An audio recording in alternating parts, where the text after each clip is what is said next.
जय Hind friends. Engineering mathematics की series हम लोगों की आगे बढ़ रही थी और उसी सीरीज में हम लोग मैथमेटिक्स थर्ड कर रहे थे, जिसमें यूनिट नंबर 4 जिसका नाम है कॉम्प्लेक्स वेरिएबल्स। कॉम्प्लेक्स वेरिएबल्स में अभी तक हम लोगों ने देखा एनालिटिक फंक्शन, साथ में हमने ये देखा कि हार्मोनिक फंक्शन क्या होता है, हार्मोनिक कॉन्जुगेट कैसे निकाला जाता है। लास्ट लेक्चर हमने देखा था कि लाइन इंटीग्रल कैसे किया जाएगा या कॉम्प्लेक्स इंटीग्रेशन कैसे किया जाता है, बेसिकली लाइन इंटीग्रल। अब हम उसी से आगे बढ़ते हुए कॉम्प्लेक्स इंटीग्रेशन में ही एक टॉपिक है जिसका नाम है कॉची रीमन थ्योरम।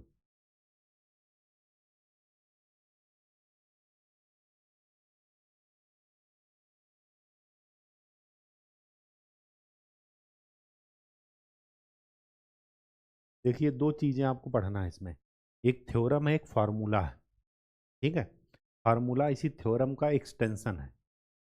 ठीक, किसी पर्टिकुलर कंडीशन पर लगेगा। थ्योरम जो है क्या कहती है, स्टेटमेंट समझ लीजिए, मैथमेटिक्स की लैंग्वेज में भी थोड़ी देर बाद जाएंगे।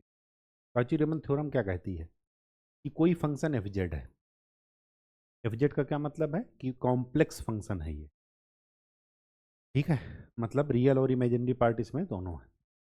जेड में एक्स प्लस आयोटा वाई दोनों है। अब कोई फंक्शन एफ जेड है और it is analytic in and on the reason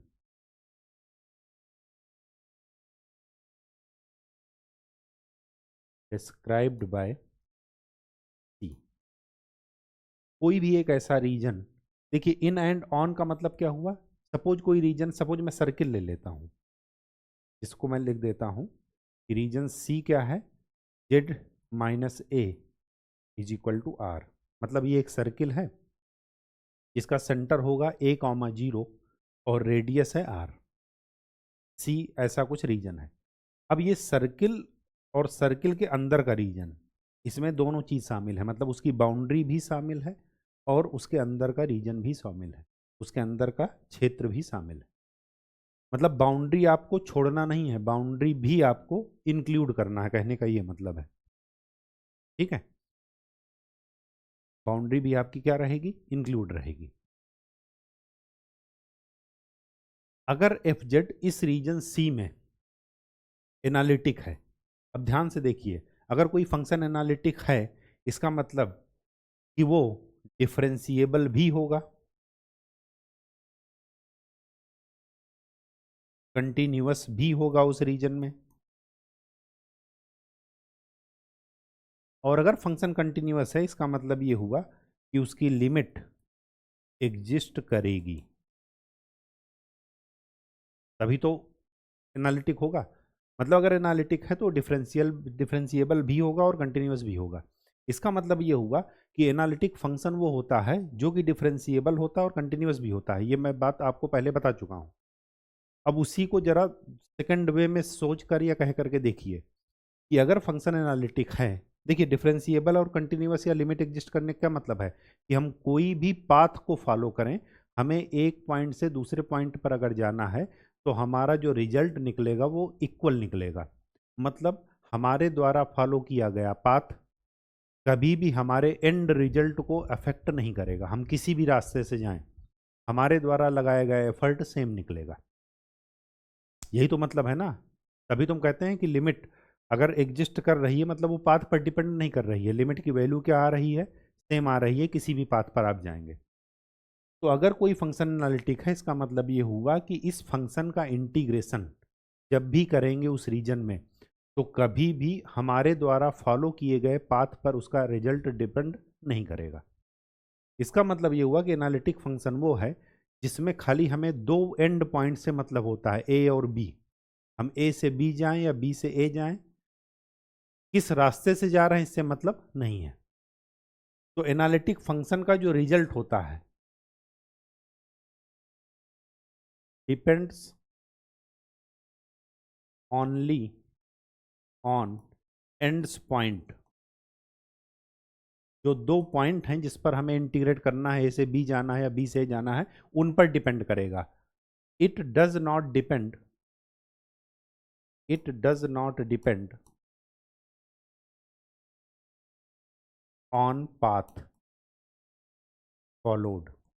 हम किस पाथ को फॉलो करके जहां वहां तक पहुंच रहे हैं, ये इस पर डिपेंड नहीं कर रहा है। और अगर फंक्शन, अब काची रीमन थ्योरम क्या कहती है कि अगर फंक्शन एफ जेड एक किसी पर्टिकुलर रीजन की बाउंड्री पर और उसके अंदर के क्षेत्र पर, अंदर के रीजन पर एनालिटिक है, तो integration of F Z in that region is equal to 0। और ये इंटीग्रेशन होता है क्लोज्ड।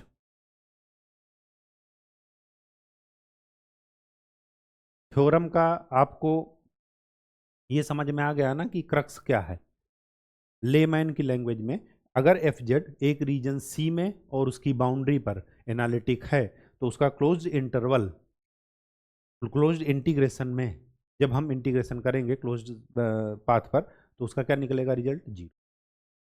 प्रूफ ना तो आपके काम का है ना हमारे काम का है, लेकिन रिजल्ट आपके काम का है और इससे आपके न्यूमेरिकल आएंगे। कंडीशन सिर्फ एक ही है कि एनालिटिक होना चाहिए उस रीजन और उस रीजन के अंदर। अब अगर एनालिटिक नहीं हुआ, तब हमारे पास जो निकल कर आता है वो होता है Cauchy रीमन formula.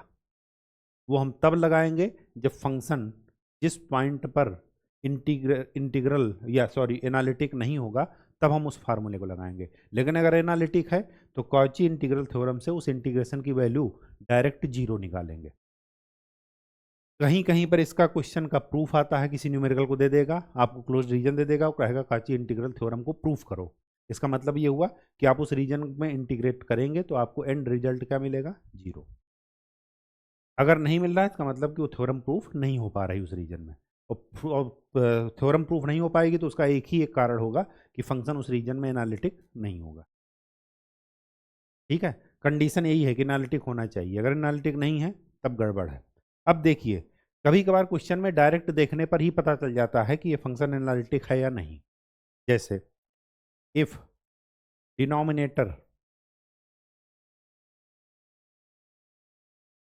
of any function becomes 0, then function is not analytic at that point।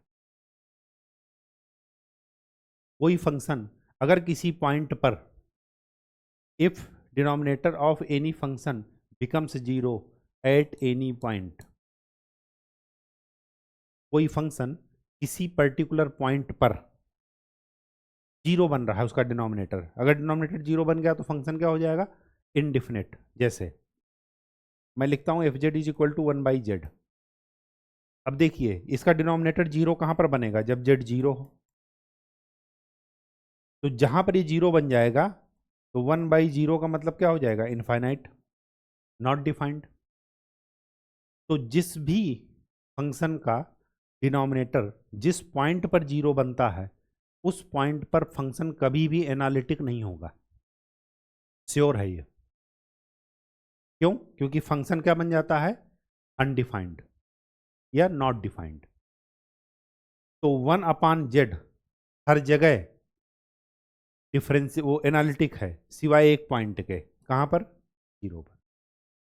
अगर कहा जाए 1/z-2 का होल स्क्वायर, ये हर जगह एनालिटिक है सिवाय एक पॉइंट के, z इज इक्वल टू 2।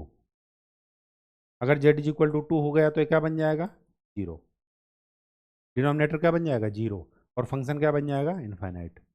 जिस पॉइंट पर डिनोमिनेटर किसी फंक्शन का 0 बनता है, उस पॉइंट को बोलते हैं उस फंक्शन का पोल। क्या बोलते हैं?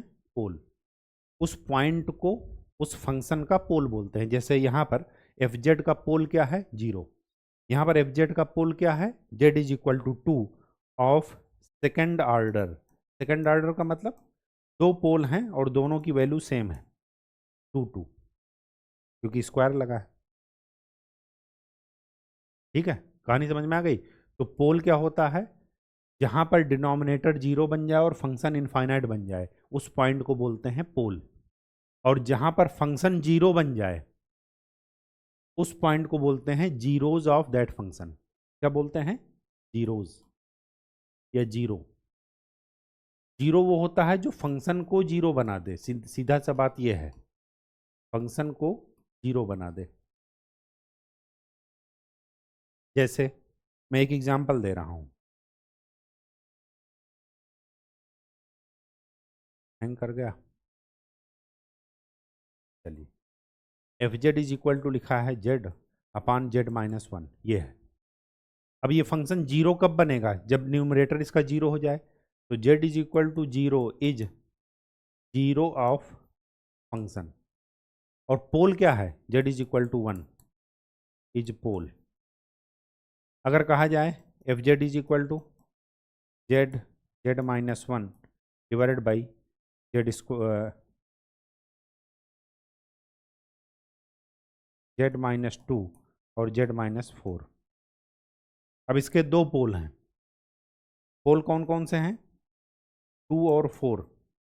क्योंकि देखिए इसको जहाँ पे डिनोमिनेटर को जीरो रख दीजिए, जो जेड की वैल्यू निकले वो पोल है। और न्यूमरेटर को जीरो कर देंगे तो जो न्यूमरेटर की वैल्यू निकलेगी वो जीरो निकलेगी। ये जीरो क्या है? जब जेड जीरो बन जाए और जेड वन हो जाए तो ये जीरो बन जाएगा। तो ये इसके जीरो और पोल है। इसको बोलते हैं जीरोज ऑफ फंक्शन, जीरो नहीं जीरोज ऑफ फंक्शन। और इसको बोलते हैं पोल्स ऑफ फंक्शन। ठीक है, कहानी समझ में आ गई? चलिए अब जरा क्वेश्चन की ओर बढ़ते हैं। क्या कह रहा? Evaluate where C is the contour Z is equal to mod Z is equal to one. Mod Z is equal to one का क्या मतलब? अच्छा, कंटूर का क्या मतलब है? Closed curve. अधिकतर सर्किल होता है जो कि एंटी क्लॉकवाइज में घूम रहा हो। जैसे सर्किल आपको एंटी क्लॉकवाइज में घूमता नजर आए तो वो कंटूर है। ठीक है, mod Z is equal to one मतलब जो इसका मैग्नीट्यूड है वो फिक्स है, कांस्टेंट वन। केवल क्या चेंज हो रहा? थीटा। थीटा कहाँ से कहाँ तक सर्किल में चेंज होता है? जीरो से लेकर के 2 पाई तक, पूरा 360 डिग्री। अब हमें इसको इवेल्युएट करना है। तो एक तरीका हुआ कि हम इवेल्युएट कर लें, और दूसरा तरीका हुआ क्या कि हम कॉची रीमन थ्योरम का इस्तेमाल करें। कैसे करेंगे? देखिए ये क्या लिखा है, ये लिखा है A square plus B square plus 2ab। वो अलग बात है कि बी स्क्वायर की जगह यहाँ पर माइनस लगा है। कैसे आया? क्योंकि ये x प्लस आयोटा वाई का होल स्क्वायर है। अगर इसको स्क्वायर करेंगे तो क्या मिलेगा? X square plus iota Y का whole square plus 2 iota X Y. Iota square की वैल्यू क्या होती है? -1। तो X square minus Y square plus 2 iota X Y. यही तो होता है ना? ठीक, चलिए। तो इसका मतलब ये हुआ कि ये इनडायरेक्ट रूप से लिखा है जेड स्क्वायर डी जेड। अब क्या जेड स्क्वायर एनालिटिक है? बिल्कुल है, क्योंकि किसी पॉइंट पर, देखिए इस रीजन में होना चाहिए। Z is equal to zero भी रख देंगे तो जीरो ही वैल्यू मिलेगी। इनफाइनाइट तो नहीं बन रही है ना। अगर इनफाइनाइट बनती उस पॉइंट पर एनालिटिक नहीं होता। जैसे अभी मैंने बताया था 1/z, ये जीरो पर एनालिटिक नहीं होगा कभी भी। ठीक है, तो जेड स्क्वायर ये क्या है? यहां पर डायरेक्ट लिखिए, because Z square is analytic function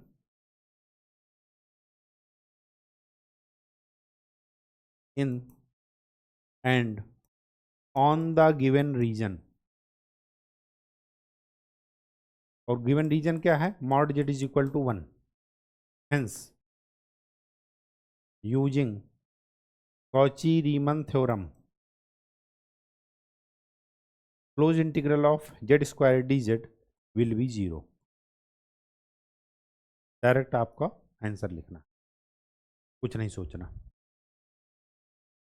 question number 2, evaluate this where C is the arc of the cycloid. अब देखिए ये पूरा फंक्शन ये एनालिटिक है। क्यों? पहली बात तो ये कहीं पर भी जीरो नहीं बन रहा है, सॉरी इनफाइनाइट नहीं बन रहा है। और हमें मेन रीजन देखना होता है कि इस रीजन में इनफाइनाइट ना बन रहा हो। जब ये एनालिटिक है इसका मतलब ये हुआ कि हमें एक पॉइंट से दूसरे पॉइंट अगर जाना है तो हम किस पाथ से जा रहे हैं ये मतलब नहीं है। तो डायरेक्ट हम यहाँ पर लिमिट लगाएंगे।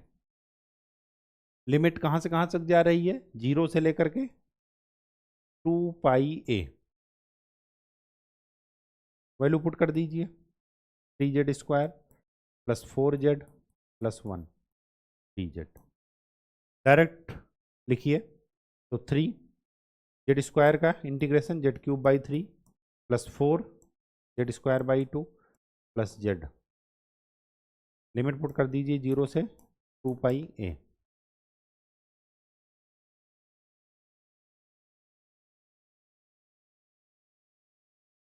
ठीक है, तो ये क्या आ जाएगा, वैल्यू पुट कीजिए। z कॉमन ले लीजिए, मतलब 2πa कॉमन आ गया, फिर आ जाएगा 2πa का whole square plus 2 into 2πa plus 1। जो भी आए ये आपका आंसर है, upper limit minus lower limit. कोई दिक्कत, कोई दिक्कत नहीं।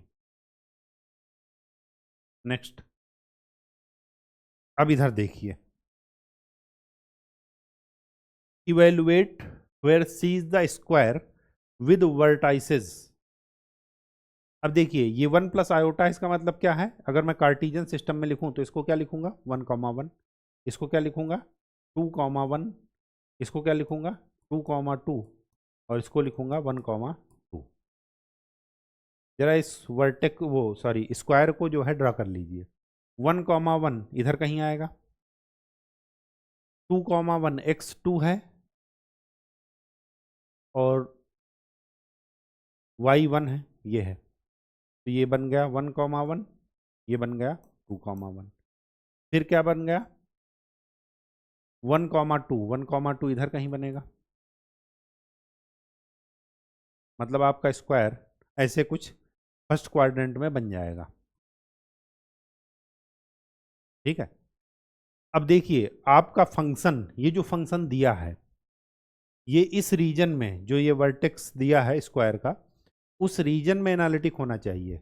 अब एनालिटिक है या नहीं ये तो कंफर्म है कि एनालिटिक कहाँ पर नहीं होगा, जहाँ पर ये इनफाइनाइट बने, जहाँ पर डिनोमिनेटर क्या बने, जीरो बने और फंक्शन क्या बन जाए, इनफाइनाइट। तो कहाँ पर नहीं बनेगा वो कहाँ पर एनालिटिक नहीं होगा, z इज इक्वल टू -2 और z is equal to ±2 iota. 2 iota कैसे निकाले, z² is equal to 4, z² plus 4 is equal to 0 कर दीजिए। तो z² क्या मिला -4, तो z इज इक्वल टू √-4। तो 4 का √2 और √-1 2 आयोटा। अब देखिए ये जो पॉइंट हैं जिन पर की फंक्शन एनालिट वो इनफाइनाइट बन रहा है या ये कहिए एनालिटिक नहीं है, इन पॉइंट्स को बोलते हैं पोल ऑफ फंक्शन, या इसी का दूसरा नाम है सिंगुलरिटीज। क्या है, सिंगुलरिटीज। तो सिंगुलरिटीज वही हैं जिसको अभी तक आप पोल कहते थे, ये एक अलग से नाम है, तो ये भी आप ध्यान में रखिएगा। तो फंक्शन की सिंगुलरिटी कहाँ कहाँ है, -2 और +-2 आयोटा। +-2 आयोटा मतलब y कोऑर्डिनेट 2 +-2, बस इतना सा मतलब है। अब देखिए क्या ये जो सिंगुलरिटी हैं, ये पोल हैं, क्या इस रीजन के अंदर हैं। अगर इस रीजन के अंदर हैं इसका मतलब कि फंक्शन इस पॉइंट पर एनालिटिक नहीं होगा। अगर ये इस रीजन के बाहर है मतलब कि इस रीजन के अंदर फंक्शन एनालिटिक है, यही तो मतलब है ना। तो देखिए क्या ये रीजन मतलब x इक्वल टू -2 इधर कहीं पड़ेगा, z इज इक्वल टू -2 और z is equal to +-2 iota इधर पड़ेगा। ये तीनों पोल क्या इस रीजन के अंदर हैं कि बाहर, बाहर। तो यहां पर डायरेक्ट लिखिए, since all the poles oblique singularities lies outside the region, outside the given region. Hence, function is analytic in given region. जो रीजन गिवन है उसमें फंक्शन एनालिटिक है. Hence, closed integral of function dz is equal to 0 using Cauchy-Riemann theorem. ठीक है, कहानी समझ में आ गई. ठीक, तो आपको रीजन देखना है और उस रीजन में देखना है कि वो एनालिटिक है या नहीं. जरा इसको देखते हैं. Evaluate this around unit circle. देखिए, पहली बात तो ये फंक्शन एनालिटिक होगा ही होगा. क्यों? क्योंकि ऐसा कोई भी पॉइंट नहीं मिल रहा है जहां पर ये क्या बन जाए, इनफाइनाइट. तो यहां पर भी इसका कॉची इंटीग्रल थ्योरम से क्या मिलेगा, डायरेक्ट 0. इस रीजन में भी 0 मिलेगा और इस रीजन में भी.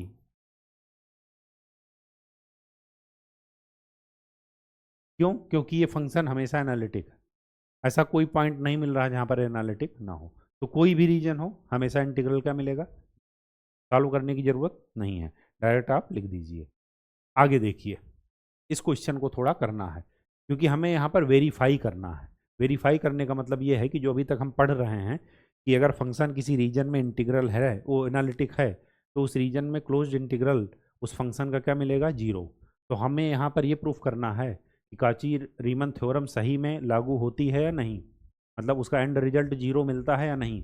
अगर फंक्शन एनालिटिक है और क्लोज्ड कर्व में अगर हम इंटीग्रेशन करते हैं तो इंटीग्रेशन 0 मिलता है या नहीं, ये हम यहाँ पर देखेंगे.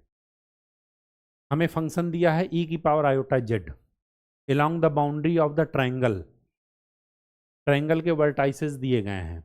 1 प्लस आयोटा मतलब 1 1, -1 प्लस आयोटा मतलब -1, और -1 माइनस आयोटा मतलब ये. ठीक, चलिए 1 1 इधर कहीं पड़ेगा, -1 इधर कहीं पड़ेगा थर्ड क्वाड्रेंट में, यहाँ पर x और y दोनों निगेटिव हो, और -1 1 इधर कहीं पड़ेगा. x माइनस है और y प्लस है, मतलब आपका ट्रायंगल कुछ ऐसा बनेगा, कुछ ऐसा बनेगा. ठीक, function F Z D Z. अब यहाँ पर 3 लाइनें बन रही हैं. एक पाथ ये मान लेते हैं कुछ नहीं दिया है तो आप एंटी क्लॉकवाइज चलेंगे, 1. दूसरा पाथ ये 2. तीसरा पाथ ये 3. तो ये जो एफ जेड है ये 3 पाथ का इंटीग्रेशन का सम है.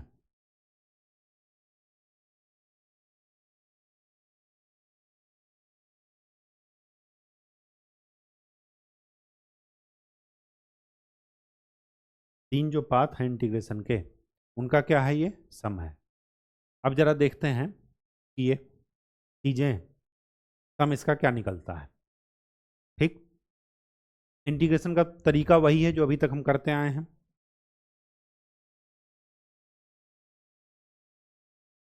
ई की पावर आयोटा जेड, अगर मैं 1 की बात करता हूं,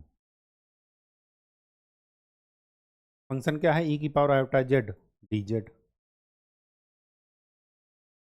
इस 1 लाइन में जब भी आपको लाइन इंटीग्रेशन करना है, किसी लाइन के लॉन्ग चलेंगे, सबसे पहले आपको इक्वेशन निकालनी होगी. अगर मैं इस 1 फर्स्ट पाथ की इक्वेशन निकालूं तो ये एक स्ट्रेट लाइन है. स्ट्रेट लाइन का इक्वेशन निकालने के लिए क्या फार्मूला है आपके पास, क्या फार्मूला है, y minus y1 is equal to y2 minus y1 divide by x2 minus x1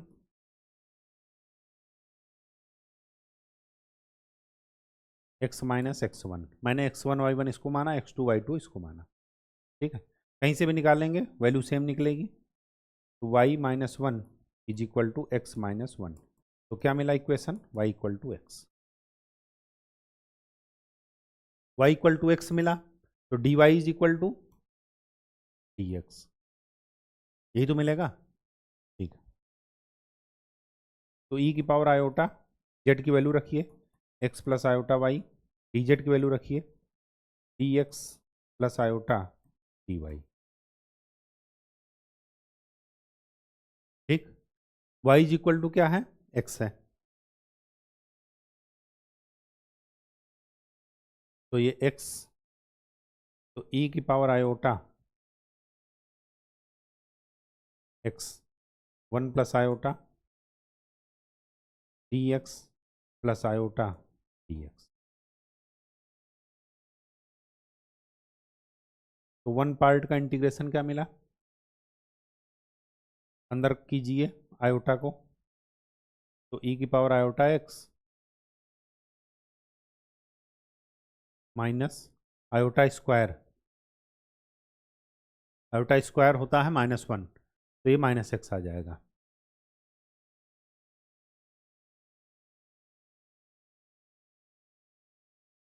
ठीक, D X plus iota D x.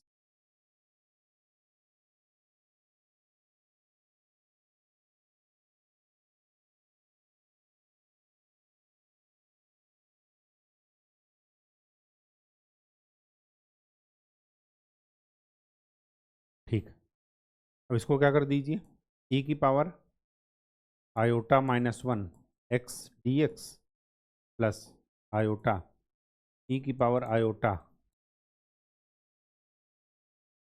-1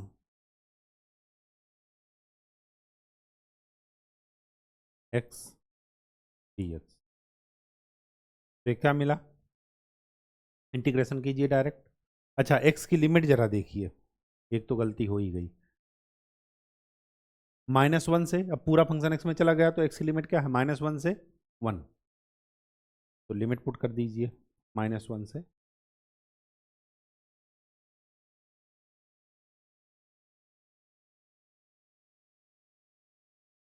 तो क्या मिला, इंटीग्रेशन कीजिए ई की power iota -1 X divided by iota -1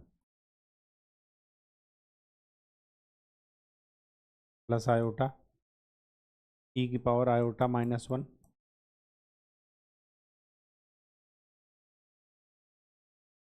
upper limit minus lower limit, तो E की power iota -1 divided by iota -1 minus lower limit E की power 1 minus iota. ठीक है, प्लस आयोटा, ये क्या हो जाएगा,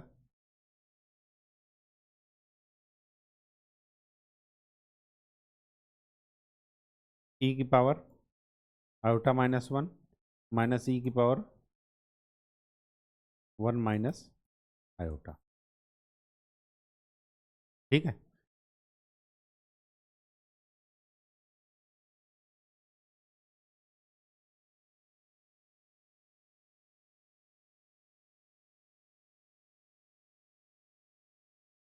ई की power iota -1 1 plus iota divided by iota minus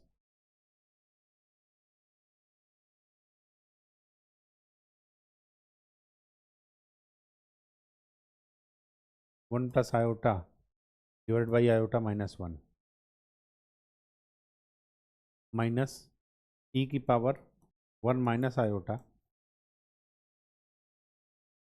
1 plus iota divided by iota minus, ये आपका क्या आया, फर्स्ट पाथ का integration.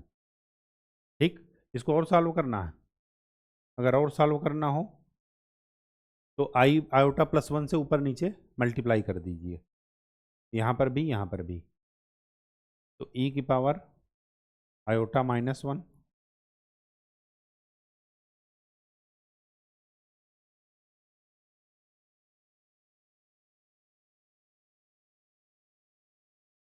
1 plus iota divided by 1 minus iota, sorry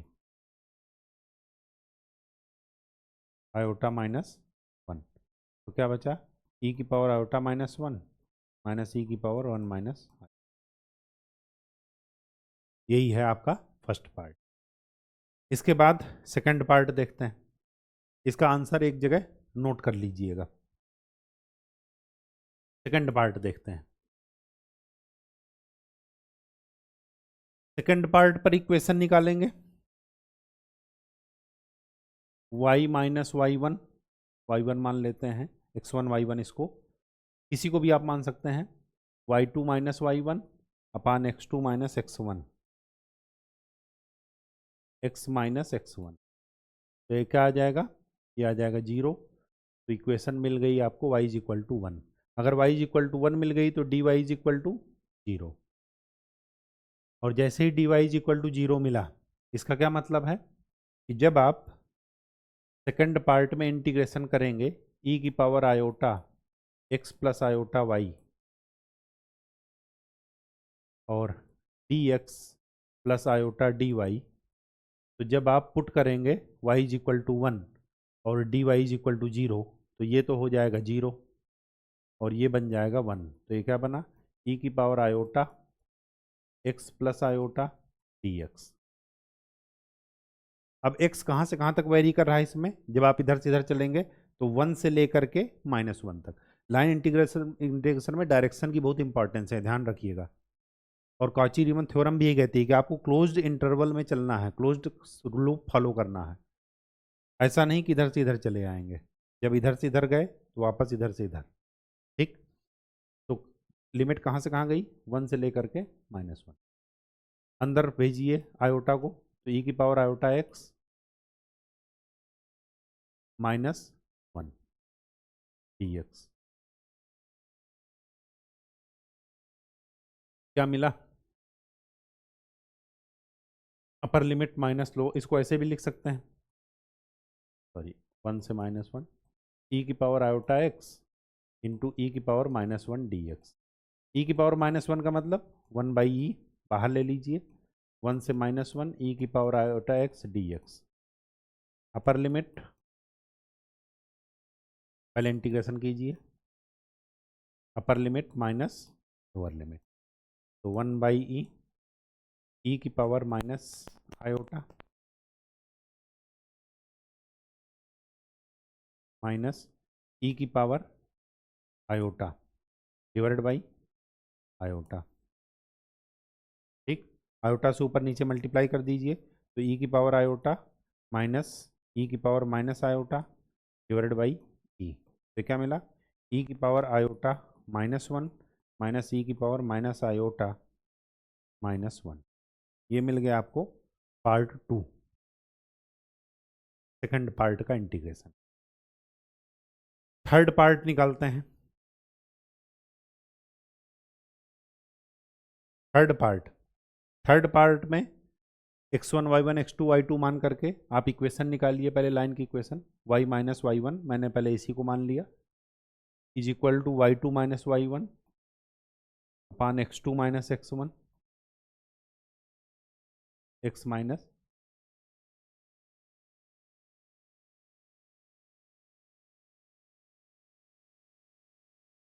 x1। तो यहाँ पर क्या मिला, x इक्वल टू -1, क्यों, क्योंकि ये वाला टर्म तो हो जाएगा 0, डिनोमिनेटर वाला। ठीक है, तो क्या मिल गया, x इक्वल टू -1 इस पर, अगर x इक्वल टू -1 मिल गया तो dx इज इक्वल टू 0। तो थर्ड पार्ट में इंटीग्रेशन e की power iota x plus iota y dx plus iota dy, x की वैल्यू रखिए -1 और dx की वैल्यू 0, तो e की पावर माइनस वो आयोटा -1 प्लस आयोटा y और आयोटा dy। y कहाँ से कहाँ तक वेरी कर रहा, 1 से लेकर के -1 तक। i को अंदर भेजिए, तो e की पावर -1 माइनस वो plus Y iota D Y. Iota को बाहर ले लीजिए, क्या लिखिए इसको,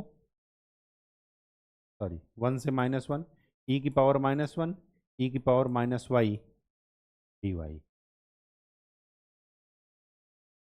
-1 आएगा या minus iota, minus iota,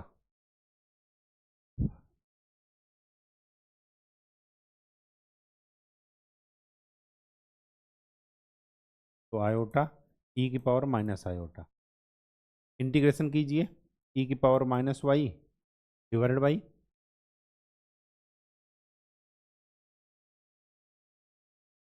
-1, limit put कर दीजिए 1 से -1, तो क्या हो गया आयोटा ई की power minus iota, upper limit E की power 1 divided by -1 minus lower limit E की पावर -1 डिवाइडेड बाई -1, तो क्या बचा आयोटा ई की power -1 plus iota minus E की पावर 1 माइनस आयोटा। यह है तीसरा पार्ट। और जब आप तीनों को सम करेंगे 1 + 2 + 3, तो आप पाएंगे कि क्या आ जा रहा है, करके देख लीजिए।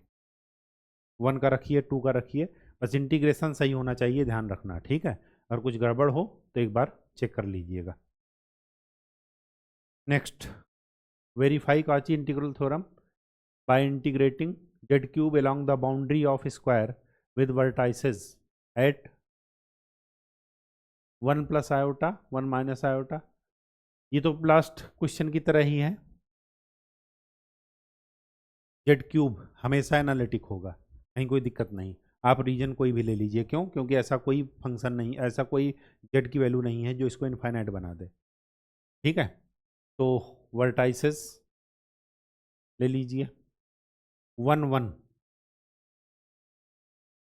1 1 हो गया, फिर क्या हो गया 1 -1, फिर -1 1, फिर -1, इसका मतलब ये आपका फिगर 1 1 इधर हुआ, 1 -1 x पॉजिटिव है, y निगेटिव, 1 -1 ये हुआ, -1 1 और -1, ये आपका बन गया स्क्वायर, ठीक। इस लाइन की इक्वेशन क्या आएगी, चलिए 1 2 3 4, 1 रीजन में क्या है, इस लाइन की इक्वेशन क्या आएगी, 1 रीजन में y = मिलेगा -1, ठीक है। अगर y = -1 मिलेगा तो dy = क्या मिलेगा 0। रीजन 2 में x = 1 तो dx की वैल्यू क्या मिलेगी, y की, जब y 0 हो गया तो x कहाँ से कहाँ तक वेरी कर रहा, -1 से लेकर के 1 तक। यहाँ पर x 1 हो गया, dx 0 हो गया, y कहाँ से कहाँ तक वेरी कर रहा, -1 से लेकर के। रीजन 3 में y = क्या मिलेगा 1, तो dy = क्या मिलेगा 0, तो dx कहाँ से कहाँ तक वेरी कर रहा, 1 से लेकर के -1 तक। रीजन 4 में x = -1 तो dx = 0, y कहाँ से कहाँ तक वेरी कर रहा है, 1 से लेकर के -1 तक। सारी लिमिट सब कुछ आपको पता चल गया, डायरेक्ट फार्मूला लगाइए, इंटीग्रेट कर दीजिए। जैसे रीजन 1 में देखिए, रीजन 1 का मैं किए दे रहा हूँ,